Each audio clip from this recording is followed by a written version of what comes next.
گزشتہ دنوں سابقہ فاٹا کے حوالے سے پاکستان کی قومی اسمبلی نے 26ویں آئینی ترمیم منظور کی۔ یوں تو کسی بھی قانون سازی یا ترمیم کے لیے 2/3 اکثریت دانتوں پسینہ آ جاتا ہے، لیکن اس بل کے لیے تمام عوامی نمائندے اور سیاسی جماعتیں یک زبان ہو گئے، جبکہ پاکستان کی تاریخ میں یہ پہلی دفعہ ایک پرائیویٹ ممبر بل تھا جس کے اوپر یہ قانون سازی ہوئی۔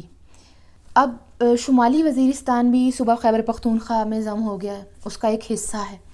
وہ فاٹا بل جس پر نواز حکومت نے بھرپور کام کیا اور جس پر کام کرنے والے سرتاج عزیز صاحب کا نام سابق وزیر اعظم شاہد خاقان عباسی کے علاوہ کسی کو بھی لینے کی توفیق نہیں ہوئی، اس کا کریڈٹ سب سے زیادہ مبینہ وزیر اعظم کی جماعت نے بٹورنے کی کوشش کی۔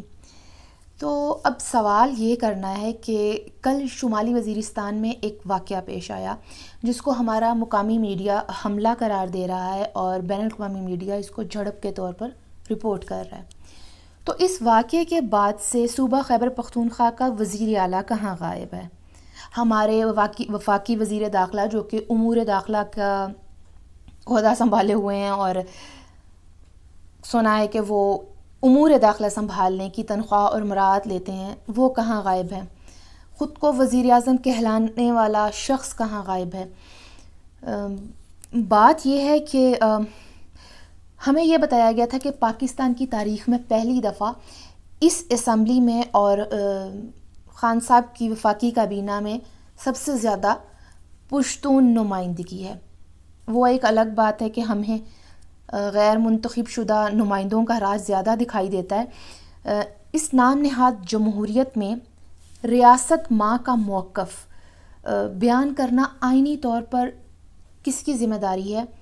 مجھے کل سے یہ سمجھ نہیں آ رہی۔ کیا اسپیکر قومی اسمبلی کو اس بات کا علم ہے کہ قومی اسمبلی کے نمائندے کو گرفتار کیا گیا ہے؟ کیا اس گرفتاری سے پہلے آئین کے حساب سے اسپیکر قومی اسمبلی کی اجازت لی گئی ہے؟ کیا اسپیکر قومی اسمبلی کو اس بات کا علم ہے کہ جب ان کے ہاؤس کا ایک نمائندہ زیر حراست تھا تو اس کے بعد میڈیا میں خبر چلی کہ وہ شخص ایک چیک پوسٹ پر حملے میں ملوث ہے؟ ایک جانب آپ انہیں معصوم اور نان وائلنٹ کہتے ہیں اور دوسری جانب ان کا تذکرہ تک نہیں ہوتا۔ ہماری سکرینوں پر کچھ ہفتے قبل تک تو پشتون تحفظ تحریک کا نام لینا جیسے ممنوع تھا۔ لاپتہ افراد کے حوالے سے ان کے دھرنوں کو کوریج نہیں دی جاتی اور ہر واقعے کے بعد ان کی جانب کا نیریٹو مقامی میڈیا میں سننے کو کم از کم مجھے تو نہیں ملتا۔ بقا خیل کیمپ کی خواتین کے اوپر کوئی رپورٹنگ دکھائی نہیں دیتی۔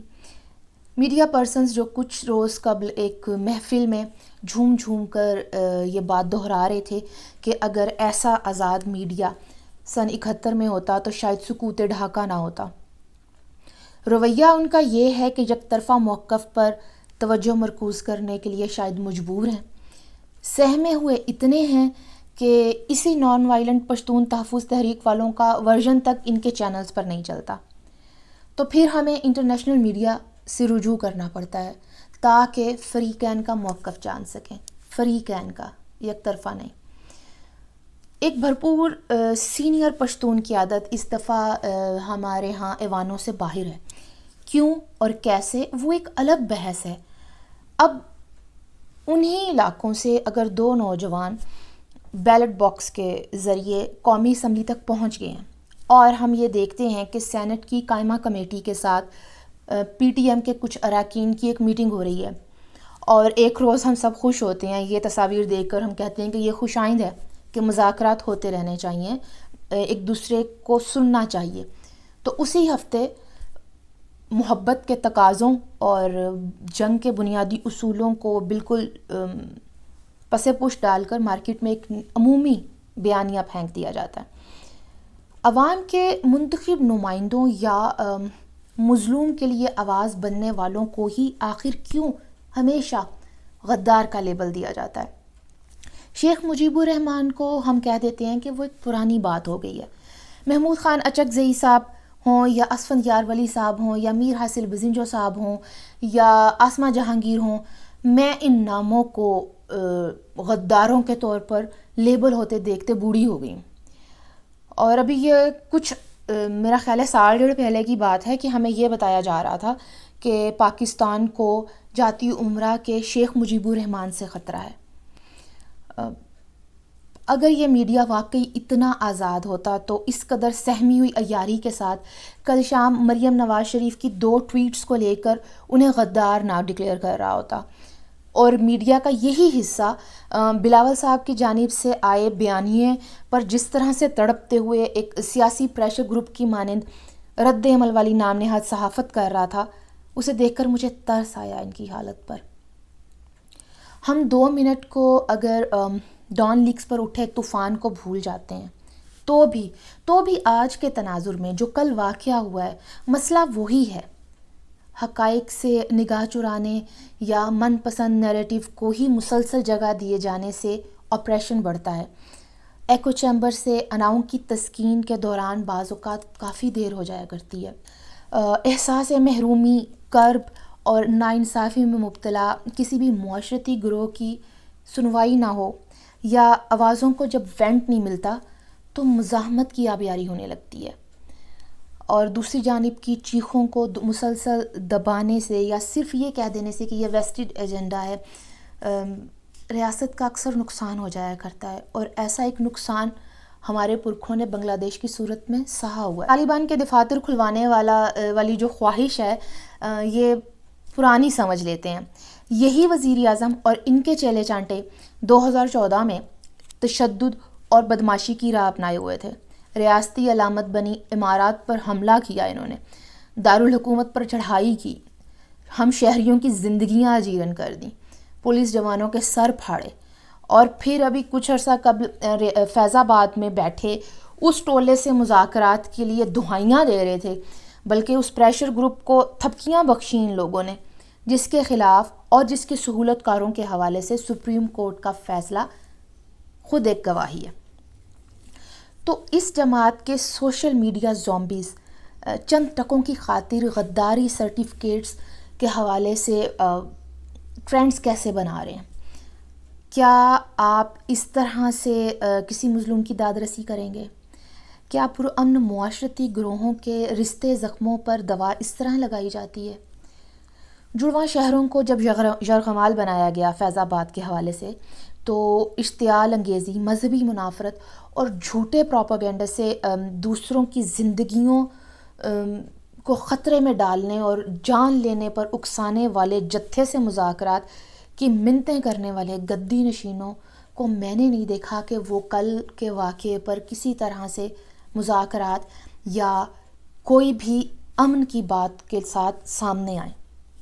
بلاول کے افطار ڈنر پر محسن داور نے پرسکون لہجے میں اعتراف کیا کہ اس ریاست کے ساتھ بطور عوام ہمارا رشتہ جوڑنے والا جو ڈاکیومنٹ ہے وہ آئین ہے، اور آئین پر منوان عمل کروانا چاہیے۔ اس کے بعد بھی، اس اعتراف کے بعد بھی غداری سرٹیفکیٹس کا تقسیم کیے جانا، یہ مجھے یوں محسوس ہونے لگا ہے جیسے آئین کے تقدس پر بات کرنا دراصل اب غداری کے زمرے میں آ رہا ہے۔ فرض کیے لیتے ہیں کہ اگر ہم اور آپ پشتون تحفظ تحریک کے کسی ایک مطالبے سے بھی متفق نہیں ہیں، بنیادی شہری حقوق کی فہرست میں اگر کسی ایک مانگ کو بھی ریاستی مفاد سے ہم آہنگ نہیں جانتے، تو بھی کیا اپنوں کو ایک طویل جنگ میں کھونے والے یہ ویران چہرے اور لاپتہ پیاروں کی واپسی کی منتظر یہ بنجر آنکھیں، کیا احسان اللہ احسان سے بھی زیادہ گئی گزری ہیں؟ کیا یہ لوگ ہمارے جوانوں کے سروں سے فٹ بال کھیلنے والوں سے زیادہ شفاق ہیں کہ ان کے ساتھ مذاکرات کرنے یا ان کے زخموں کی تکلیف سے ان کے لہجوں میں آئی کڑواہٹ کو مرہم لگانے سے بھی گریز کرنا چاہیے؟ تو مطلب کیا ہے؟ کیا ہم پھوڑے کو کینسر بنا لیں؟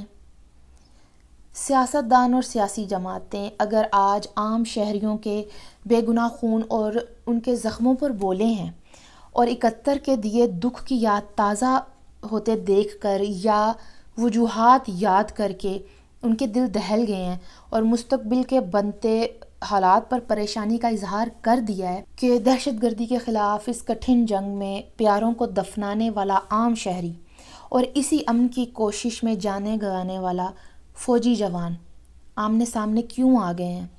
تو انہیں پیرا ٹروپرز کے ذریعے غدار بتانے کی بجائے کم از کم ہینڈسم وزیر اعظم کو تھوڑا سا گھبرا لینا چاہیے، جس کی کابینہ میں پشتون فیکٹر زیادہ ہونے کے باوجود حالات ایسے بن چکے ہیں کہ ہم جیسے پنجابیوں کے لیے بھی ذہنی اذیت اور فکر کی جانب اشارہ ہو رہا ہے۔